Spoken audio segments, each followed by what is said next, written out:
প্রকৃতির কাছে যে মানুষ কতটা অসহায় সেটা এই ভিডিওটা না দেখলে বুঝতে পারতাম না। এই ঝড় বাদলের দিনে একটা পরিবার নিয়ে সবাই ঘুরতে যায় আনন্দ মজা ফুর্তি করতে, কিন্তু সেই আনন্দ যে কারো জীবনে এতটাও দুর্যোগ বা দুর্ভিক্ষ নিয়ে আসবে সেটা তোমরা না দেখলে বুঝবে না। তো দেখো প্রত্যেকটা মানুষ কিভাবে ভেসে যায় না বেঁচে আছে বা বেঁচে যায়, তোমরা পুরো ভিডিওটা না দেখলে বুঝতে পারবে না। খুব খারাপ লাগলো ভিডিওটা দেখে। তোমরা হয়তো অনেকেই এখন বলতে পারো যদি খারাপ লাগলো তাহলে শেয়ার করলে কেন? শেয়ার করলাম তার একটাই কারণ যে দেখো এই বর্ষা বাদলের দিনে নিজের ফ্যামিলি নিয়ে ঘরে থাকা অনেক ভালো, ঘুরতে না যাওয়াই আমার মতে বেস্ট।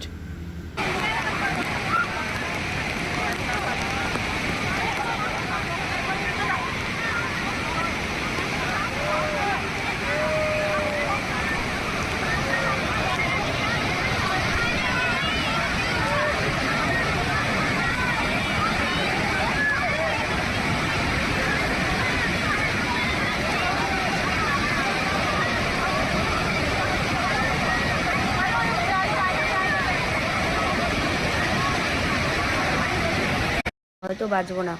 দেখো কুলের মধ্যে একটা ছোট্ট বাচ্চা আছে, তারপরে সাথে আরো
আস্তে আস্তে ভেসে গেল সবে, কারো কিচ্ছু করার ছিল না। এখানে এত মানুষ এতভাবে চেষ্টা করলো তাদেরকে বাঁচানোর জন্য, কিন্তু কিচ্ছু করার ছিল না। ওই যে আমরা প্রকৃতির কাছে মানে যখন বৃষ্টি নেই তখন বৃষ্টি দরকার, আর বৃষ্টি বাদল হইলে সব সমস্যা।